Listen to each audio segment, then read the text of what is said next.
Hello everyone, कैसे हैं आप लोग बेटा। तो कंट्रोल और कोऑर्डिनेशन में आज हम बात कर रहे हैं प्लांट किस तरह से मूवमेंट करते हैं। देखो बेटा, एक बात तो आपको अच्छे से पता है कि प्लांट का ऑर्गेनाइजेशन एनिमल के कंपैरिजन में सिंपल होता है। तो वहां पे जो मूवमेंट है वो भी अलग टाइप के होते हैं। अगर मैं सिंपल वर्ड्स में आपको बताऊं कि या कंपेयर करूं प्लांट और एनिमल को, तो प्लांट्स में क्या होता है, सिर्फ मूवमेंट होता है। जबकि एनिमल्स क्या शो करते हैं, एनिमल्स में मूवमेंट भी होता है और उसके साथ साथ लोकोमोशन भी वो शो करते हैं। अब बहुत सारे बच्चों को तो यही नहीं पता होगा कि what is the difference between movement and locomotion. कोई बात नहीं, अभी आपको क्लियर कर देते हैं। देखिए, मान लीजिए ये एक मीन पोजीशन है। जैसा कि प्लांट एक स्ट्रेट खड़ा होता है, उसके टुवर्ड्स या उसके अवे, उसकी तरफ या उसे दूर एक फिक्स पोजीशन पर रह के up down left right movement करना या हिलना डुलना, दैट इज कॉल्ड मूवमेंट। तो यहाँ पे कोई पोजीशन में कोई चेंज नहीं आया है। लेकिन एनिमल्स क्या करेंगे, एनिमल्स भाग के यहाँ से यहाँ चले जाएंगे, यहाँ से यहाँ जाएंगे या और किसी पर्टिकुलर डायरेक्शन में चले जाएंगे। तो जब पोजीशन चेंज होती है किसी ऑर्गेनिज्म की, then it is known as locomotion. तो प्लांट्स में सिर्फ होता है मूवमेंट और एनिमल में मूवमेंट और लोकोमोशन दो तरह के होते हैं। तो जो प्लांट्स हैं बच्चों, दो तरह के मूवमेंट शो करते हैं, ट्रोपिक एंड नेस्टिक मूवमेंट। कुछ मूवमेंट ऐसे होते हैं जो ग्रोथ रिलेटेड होते हैं, कुछ ग्रोथ से रिलेटेड नहीं होते हैं। तो इन्हीं सब की बात करेंगे। तो डायरेक्शनल या ट्रोपिक मूवमेंट्स ऐसे मूवमेंट जो किसी स्टिमुलस के वजह से होते हैं, या तो स्टिमुलस की तरफ या स्टिमुलस से दूर। जबकि जो नेस्टिक मूवमेंट होंगे, जो नॉन डायरेक्शनल मूवमेंट होंगे, वो ग्रोथ से रिलेटेड नहीं होते, वो स्टिमुलस पे भी डिपेंड नहीं करते हैं। तो पहले बात करते हैं हम नेस्टिक मूवमेंट्स की। बड़ा ब्यूटीफुल सा आपको एक कार्निवोरस प्लांट दिखाई दे रहा होगा, ठीक है ना। इवन बिफोर एंड आफ्टर वाले कंडीशंस आजकल बहुत कॉमन है। तो जो नॉन डायरेक्शनल या नेस्टिक मूवमेंट्स होते हैं वो होते क्यों हैं बच्चों, क्योंकि ये ग्रोथ रिलेटेड तो है नहीं, ये स्टिमुलस की डायरेक्शन पे भी डिपेंड नहीं करते। आपने देखा होगा मिमोसा पुडिका, जिसको हम छुई मुई प्लांट पे कहते हैं, टच मी नॉट प्लांट, उसकी लीव्स जैसे ही हम टच करते हैं तो उसकी लीव्स फोल्ड हो जाती हैं और मुरझा सी जाती है, ड्रूप डाउन हो जाती है, क्योंकि ये मूवमेंट डायरेक्शन पे डिपेंड नहीं करते कि कहां से स्टिमुलस आ रहा है, राइट। तो क्या मैकेनिज्म होता है इनकी लीव की ड्रूपिंग का, ये due to their turgor pressure change, turgor pressure change की वजह से होता है, या सिंपल वर्ड में हम कह सकते हैं due to change in water balance of the cells. जब टच करते हैं प्लांट की लीफ को तो सेल जो है वो वाटर को लूज करती हैं और फ्लैसिड हो जाती हैं। प्लांट लूज का मतलब फ्लैसिड होना, and it causes drooping of the leaf. There are different type of nastic movements, but major type की हम बात करेंगे photo, nycti, thigmo, thermo and complex. आपको वर्ड से समझ में आ रहा होगा किस टाइप का ये मूवमेंट होगा। फोटो का मतलब लाइट, राइट। तो इस तरह के नेस्टिक मूवमेंट जो लाइट स्टिमुलस की वजह से कॉज होते हैं, बट डिपेंड नहीं करते किस डायरेक्शन से लाइट आ रही है, ठीक है ना। It depend upon the light stimulus. तो मिराबिलिस जल्पा फ्लावर एक सर्टेन टाइम पे ही ओपन होता है, एक सर्टेन टाइम पे क्लोज हो जाता है, मतलब लाइट स्टिमुलस उसके केस में इंपॉर्टेंट रोल प्ले करता है। इसी तरह बच्चों, अगर हम निक्टी नेस्टिक की बात करें तो स्लीपिंग मूवमेंट पे जो डिपेंड करेगा, दैट इज कॉल्ड निक्टी नेस्टी। जो बटरफ्लाई फ्लावर है उसकी लीव्स क्लोज हो जाती है नाइट पे, इसी तरह जो लीव्स हैं ल्यूकेनिया की वो क्लोज हो जाती हैं नाइट में, तो ये निक्टी नेस्टिक हो गया।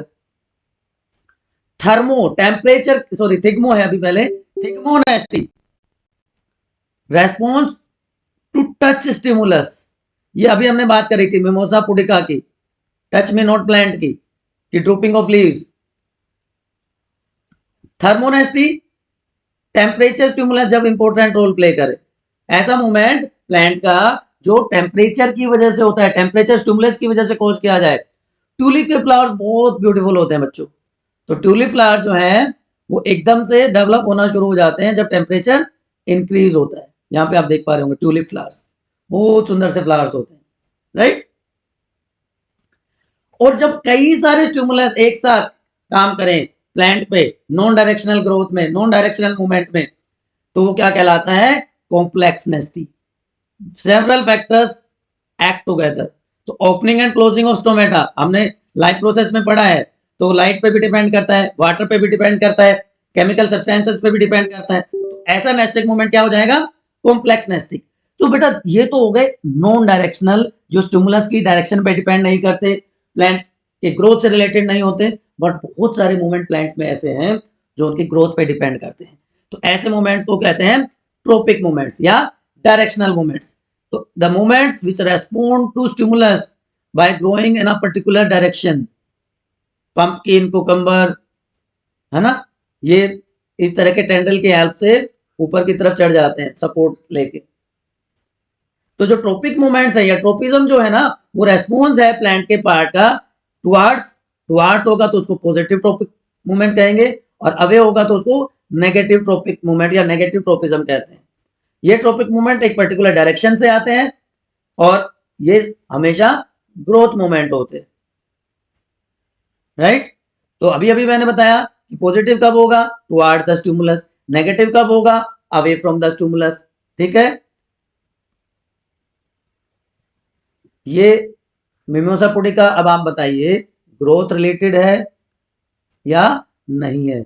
इट इज ट्रोपिक मूवमेंट और it is nastic movement. Please एक बार फटाफट कमेंट सेक्शन में बता दीजिए, मैंने इसीलिए आप स्लाइड डाली हुई। इसके बाद बात करते हैं ना बच्चों types of trophic movement. Photo light का, जियो ग्रेविटी स्टिमुलस, हाइड्रो वाटर जब स्टिमुलस की तरह एक्ट करेगा, जब कोई केमिकल स्टिमुलस की तरह एक्ट करता है तो कीमोट्रोपिज्म हो जाता है, और टच भी ट्रोपिक मूवमेंट का काम करता है तो वो थिग्मोट्रोपिज्म हो गया। देखिए लाइट की तरफ तो पॉजिटिव, ग्रेविटी की तरफ तो पॉजिटिव जियोट्रोपिज्म। तो फोटोट्रोपिज्म क्या हो जाएगा?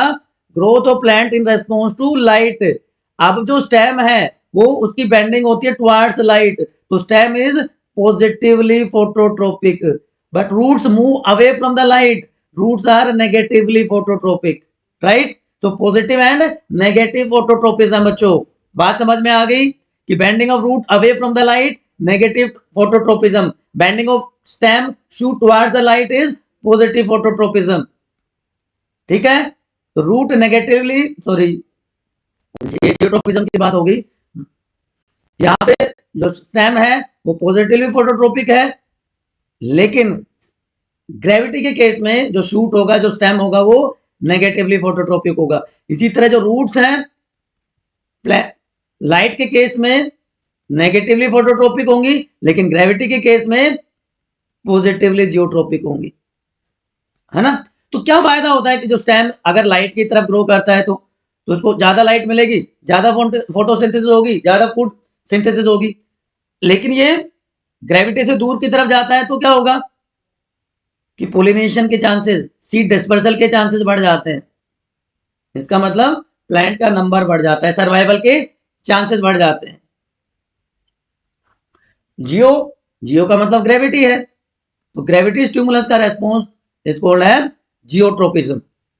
तो अगर टुवर्ड्स ग्रेविटी है, जैसा कि रूट शो करती हैं, एनसीईआरटी का डायग्राम है, तो पॉजिटिव जियोट्रोपिज्म, और स्टेम दूर ग्रो करता है, अवे जाता है, तो नेगेटिव जियोट्रोपिज्म हो गया। तो geotropism is movement of plant in response to gravity, चाहे उसकी तरफ हो चाहे उससे दूर हो, चाहे पॉजिटिव जियोट्रोपिज्म हो चाहे नेगेटिव जियोट्रोपिज्म हो। अब ये सोच रहा है कि मेरा क्या हुआ, मैं तो ग्रेविटी की तरफ जा रहा हूं लेकिन मुझे तो पानी मिला नहीं, तो क्या ये पॉजिटिव जियोट्रोपिज्म है बच्चों या नेगेटिव है? पॉजिटिव और नेगेटिव जियोट्रोपिज्म बताओ, आपके कमेंट का वेट है, बताओ फटाफट जल्दी से। चलिए, तो रूट ग्रेविटी की तरफ जा रही तो फायदा क्या है? उसको प्लांट को एक सपोर्ट मिल गया, एंकर मिल गया, पानी के लिए जो सर्च है प्लांट की वो पूरी हो जाएगी, और ये एंश्योर करता है कि जो जर्मिनेटिंग सीड है वो हमेशा नीचे की तरफ ग्रो करे, पोजीशन कुछ भी हो सीड की सोइल में। सीड ऐसे रख दें, ऐसे रख दें, ऐसे रख दें, कैसे भी रख दें, जो रेडिकल है जिसे रूट सिस्टम बनता है वो नीचे की तरफ ग्रो करेगा, जो प्लूम्यूल है जिससे शूट सिस्टम बनता है वो ऊपर की तरफ ग्रो करेगा। इसको एपिकोटाइल इसीलिए तो कहते हैं अबोव ग्राउंड, रूट को हाइपोकोटाइल इसीलिए तो कहा जाता है, हाइपो का मतलब बिलो ग्राउंड। ठीक, चलिए अब तीसरा ट्रॉपिक मूवमेंट आ गया हाइड्रो। हाइड्रो का मतलब तो पानी पानी पानी, तो पानी का जो रेस्पॉन्स है प्लांट्स के लिए वो हाइड्रोट्रोपिज्म कहलाएगा। ठीक है ना बच्चों, तो रूट्स ग्रो करती है पानी की तरफ, तो रूट्स हो गई positively hydrotropic, positive hydrotropism show करती हैं रूट्स।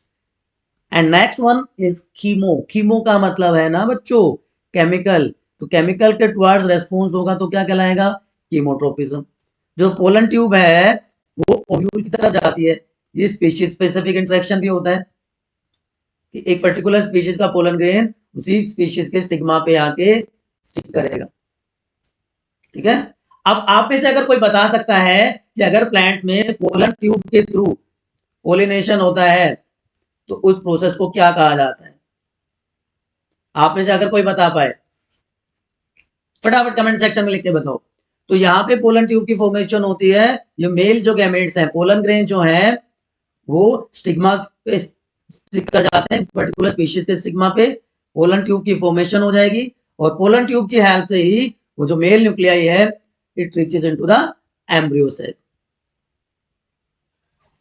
एंड फर्टिलाइजेशन अकर, जहां पे male gamete male nuclei egg cell के साथ फ्यूज करके जाइगोट की फॉर्मेशन कर देगा। ठीक है ना बच्चों, और जो मैंने क्वेश्चन पूछा था उसको कहते हैं स्फिनोगैमी। जब पोलिनेशन होता है पोलन ट्यूब फॉर्मेशन तो ये बन जाता है स्फिनोगैमी। फिर से एक क्वेश्चन है आपके लिए, फटाफट बताना है। ये फोटो आप देख रहे हो, एक तरफ लाइट सोर्स दिख रहा है, एक तरफ आपको सोइल दिख रही है। ठीक है, आपको स्टिमुलस के हिसाब से रूट और स्टेम के लिए पॉजिटिव और नेगेटिव सिंबल दिखाना है। ठीक है, अगर पॉजिटिव है उसकी तरफ तो प्लस, अवे है उससे तो माइनस, तो लाइट के टुवर्ड्स स्टेम उसकी तरफ बेंड हो रहा है ना तो पॉजिटिव हो गया, लेकिन स्टेम ग्रेविटी से दूर जा रहा है तो नेगेटिव हो गया। इसी तरह यहाँ पे रूट ग्रेविटी की तरफ जा रही है तो ग्रेविटी के लिए प्लस हो गई, लेकिन लाइट से दूर जा रही है तो लाइट के लिए नेगेटिव हो गई। ठीक है ना बच्चों, तो इस तरह से आप क्विकली आप बता सकते हैं कि किस तरह का ट्रॉपिक मूवमेंट ये है। अब last but not the least thigmotropism touch. मैंने शुरू में ही आपको बताया था पंपकिन में क्या होते हैं, टेंड्रिल्स होते हैं। जब ऐसे प्लांट जिनका स्टेम वीक होता है उनको कहते हैं क्लाइंबर्स। ठीक है ना बच्चों, वो होते हैं क्लाइंबर्स। तो क्लाइंबर्स में टेंड्रिल्स प्रोड्यूस होते हैं जो सपोर्ट करते हैं प्लांट को so that they can grow upward. तो थिग्मोट्रोपिज्म बच्चों डायरेक्शनल मूवमेंट है प्लांट पार्ट का in response to touch stimulus of an object. यहाँ पे जरूरी है कि लिविंग ऑब्जेक्ट की बात हो। तो क्लाइंबर जो है वो टेंड्रिल प्रोड्यूस करते हैं, वो मूव करते हैं सपोर्ट के लिए एक पर्टिकुलर डायरेक्शन में, और उस सपोर्ट के चारों तरफ कोइल कर जाते हैं जिससे प्लांट इजिली क्लाइंब अप कर पाता है। तो टेंड्रिल इज पॉजिटिव थिग्मोट्रोपिज्म। ठीक है ना, तो अब आपको पता चल गया कि ट्रॉपिक मूवमेंट्स क्या होते हैं, नेस्टिक मूवमेंट्स क्या होते हैं, किस तरह से दोनों टाइप के मूवमेंट्स में डिफरेंस है। नेस्टिक मूवमेंट्स क्या क्या है, नॉन डायरेक्शनल है, नॉन ग्रोथ है, ग्रोथ डिपेंडेंट नहीं है, स्टिमुलस की डायरेक्शन पे डिपेंड नहीं करते। तो अगर हम एक कंपैरिजन करें ट्रॉपिक और नेस्टिक मूवमेंट्स का ना, तो क्या क्या बताओगे आप? चलो आप भी लिखो एक बार फटाफट कमेंट सेक्शन में, मैं भी लिखता हूं। एक टेबल बना लेते हैं, एक तरफ आप लिख लीजिए ट्रॉपिक मूवमेंट, एक तरफ लिख लीजिए नेस्टिक मूवमेंट। देखते हैं हमें कितनी चीजें याद हुई अभी तक। चलिए, तो यूनिडायरेक्शनल स्टिमुलस की वजह से जो मूवमेंट होता है वो हो गया ट्रॉपिक मूवमेंट। स्लाइड थोड़ी सी क्लियर नहीं है इसलिए मैं हाईलाइट कर रहा हूं, तो आपको वर्ड समझ में आ जाएगा। लेकिन डिफ्यूज स्टिमुलस की किसी भी डायरेक्शन से स्टिमुलस आ जाए, डायरेक्शन का कोई रोल नेस्टिक मूवमेंट के केस में नहीं होता है। जो स्टिमुलस है ट्रॉपिक मूवमेंट में प्रोटोप्लाज्म पे एक डायरेक्शन से एक्ट करता है, जबकि यहाँ पे सारे के सारे डायरेक्शन में, इसलिए तो डिफ्यूज हो गया। अब जो ट्रोपिक मूवमेंट का जो रेस्पॉन्स है डायरेक्टली रिलेटेड करेगा डायरेक्शन ऑफ स्टिमुलस पे, जबकि इस केस में कोई रिलेशन नहीं होता डायरेक्शन ऑफ स्टिमुलस। ठीक, ये यूनिलैटरल ग्रोथ शो करेंगे, ये तो ग्रोथ रिलेटेड है ही नहीं, तो ये रिवर्सिबल टर्गर चेंजेस की वजह से होते हैं, तो कर्वेचर इसमें चेंज हो जाता है। अलग अलग टाइप है, फोटो, जियो, हाइड्रो, थिग्मो, कीमो एटसेट्रा, यहाँ पे भी अलग अलग टाइप है। कुछ और ऐड करना चाहते हो तो आप ऐड कर सकते हो कि ये डायरेक्शनल के साथ साथ ये ग्रोथ रिलेटेड है, जबकि nastic movement non growth related है, अभी मैंने बताया था। तो अब आप कंपेयर कर लीजिए, आपने कितने लिखे थे, मैंने कितने लिखे हैं, आपको एक आइडिया आ जाएगा दोनों का।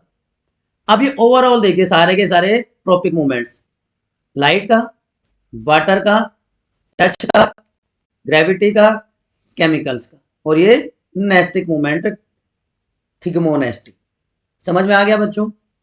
कोई कंफ्यूजन है तो प्लीज एक बार फटाफट पूछ लीजिए, फटाफट पूछ लीजिए, क्योंकि इसके बाद हम स्टार्ट करने वाले हैं, इसके बाद हम स्टार्ट करने वाले हैं प्लांट हार्मोन, जिनको फाइटो हार्मोन्स भी कहते हैं, या जिनको plant growth regulators, plant growth regulators या पीजीआर भी कहते हैं। दो टाइप के होते हैं, ग्रोथ प्रमोटर भी होते हैं और ग्रोथ इनहिबिटर भी होते हैं। ग्रोथ के लिए रेस्पॉन्सिबल भी होते हैं और ग्रोथ इनसे अफेक्ट भी होती है। तो दो ग्रुप में इनको हम पढ़ेंगे। आपके अगर कोई डाउट्स हैं तो फटाफट एक बार कहां पूछने हैं, यस यहाँ पूछने हैं कमेंट सेक्शन में। 2-3 क्वेश्चन भी पूछे थे, उनके आंसर भी देने हैं। अगर टॉपिक अच्छा लगा हो तो वो कहते हैं ना, जैसे सिद्धू जी कहते हैं ठोको ताली तो ठोको लाइक, और सब्सक्राइब करके घंटी बजा दो, बेल आइकन प्रेस कर दो और अपने फ्रेंड्स के साथ शेयर कर दो। बस इतना सा ही तो करना है, पढ़ा तो मैं लाई हूं आपको। ठीक है, तो अब बात करेंगे प्लांट ग्रोथ हार्मोन्स की, जिनको हम फाइटो हार्मोन्स या प्लांट ग्रोथ रेगुलेटर्स भी कहते हैं मेरे बच्चों।